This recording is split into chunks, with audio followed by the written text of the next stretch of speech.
Hello everyone.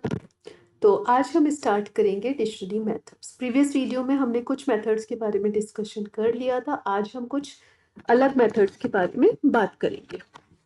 तो जो सबसे पहला मेथड आज हम डिस्कस करेंगे that is the items method. Item method क्या करते हैं कि आपके पास फॉर एग्जांपल कोई डिक्शनरी है, ये ही डिक्शनरी का एग्जांपल ले लेते हैं। अब अगर मैं इस पे डी डॉट आइटम्स मेथड लगाती हूँ, ठीक है, मीन्स आइटम मेथड्स का यूज करती हूँ, तो ये क्या करेगा कि ये जो मेरे आइटम है डिक्शनरी के, इनको लिस्ट की फॉर्म में प्रेजेंट करेगा और हर आइटम को एक टपल बनाएगा। ठीक है, कहने का मतलब क्या है कि पहले तो सबसे पहले ये लिस्ट बना देगा पूरे उसको डिक्शनरी को, और डिक्शनरी को लिस्ट बनाने के बाद ये क्या करेगा कि हर आइटम को एक टपल की फॉर्म में शो कर देगा। ठीक है, और उसे सेपरेट कर देगा विद दीज कॉमास। ठीक है, यहाँ पे कॉमा आ जाएंगे। तो ये करता है हमारा आइटम्स मेथड। प्रैक्टिकली करके देख ले कि मेरे पास डिक्शनरी है और यहाँ पे मैंने लगाया प्रिंट डी डॉट आइटम्स। तो ये मेरा क्या करेगा कि इसको लिस्ट बना देगा और हर एलिमेंट को टपल की फॉर्म में प्रेजेंट करेगा। Just check output. ठीक, क्या देगा ये डिक्ट अंडरस्कोर आइटम्स, और क्या किया इसने, ओवरऑल लिस्ट बना दी और लिस्ट बना के हर एलिमेंट को जो है वो टपल की फॉर्म में शो कर दिया। अब now the next method is the keys method. Means जब मुझे सिर्फ और सिर्फ अपनी डिक्शनरी की कीज चाहिए तो उस केस में मैं कीज मेथड का यूज कर लूंगी। अब ये जो कीज को मेरा रिटर्न करेगा वो एक लिस्ट की फॉर्म में रिटर्न करेगा, और ये जरूरी नहीं है कि पहले मेरी 1 आ रही है फिर 2 आ रही है, तो जरूरी नहीं है कि ये 1 2 3 की फॉर्म में ही रिटर्न करे। ये किसी भी ऑर्डर में रिटर्न कर सकता है, ये कोई कंपल्जन नहीं है यहाँ पर। ठीक है, इस बात को आपको याद रखना है। तो जैसे कि फॉर एग्जांपल यही वाला अपना वो लेते हैं और यहाँ पे मैं डी डॉट कीज लगाती हूँ। तो अब जब कीज मेरे पास यहाँ है 1 2 और 3, ठीक है, तो ये मेरा कीज को शो कर देगा और किस फॉर्म में करेगा, एक लिस्ट की फॉर्म में करेगा। ठीक है, आउटपुट को चेक करते हैं। तो देखिए इसने क्या किया, 1 2 3 मेरा एक लिस्ट की फॉर्म में जो है वो शो कर दिया। यहाँ पे अभी एक पर्टिकुलर वही प्रॉपर सीक्वेंस ही फॉलो हो रही 1 2 3 वाली, लेकिन ऐसा कोई कंपल्जन नहीं है कि हमेशा आंसर जो है वो एक सीक्वेंस में ही देगा। ठीक है, now the next is the values.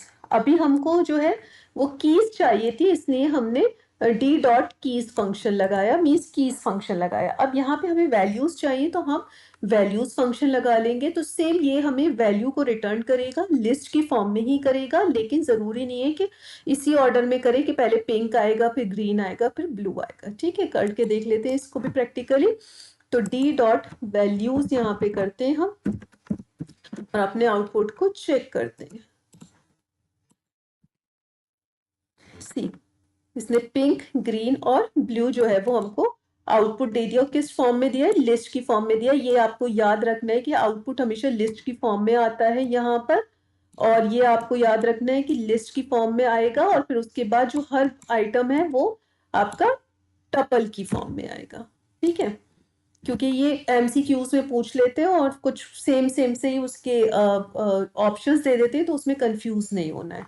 Next is the from keys. From keys क्या करता है कि एक नई डिक्शनरी बना देता है। किससे नई डिक्शनरी बनाएगा, जैसे ये जो है ये मेरी हो जाएंगी की वैल्यू, मीन्स एच मेरी एक की हो जाएगी, ई मेरी एक की हो जाएगी, एल एक की हो जाएगी। ये वाले एल मीन्स ये तो है मेरी कीज, और ये क्या है, ये मेरे है value.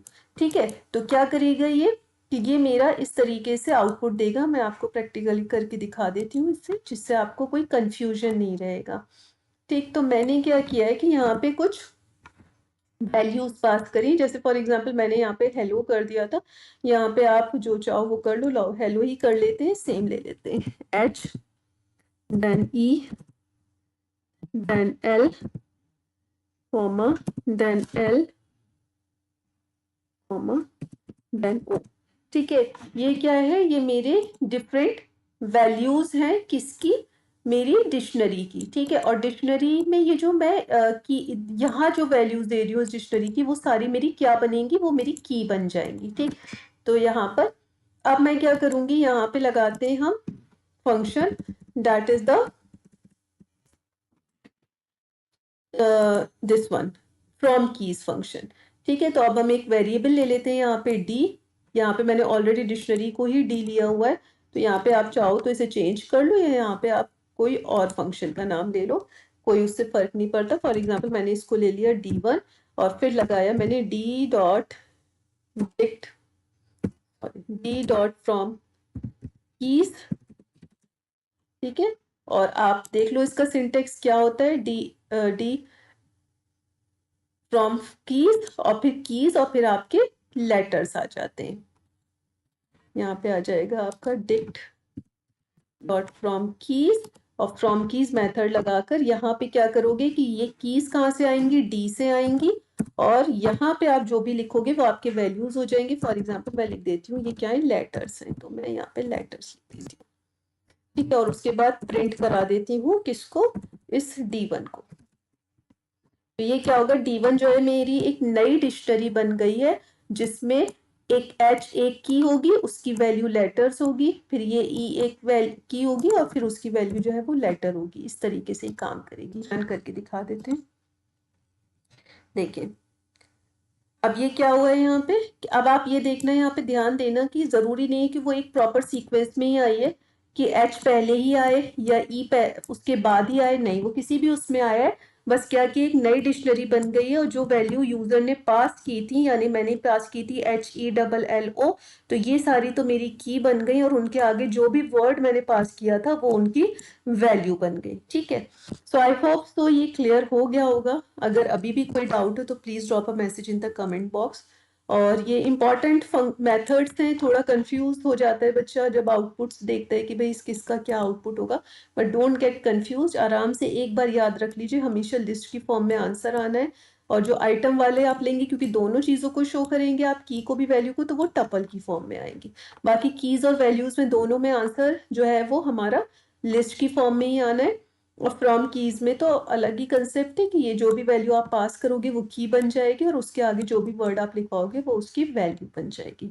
So I hope so you understand the topic, and if you like this video please press the like button and subscribe my channel.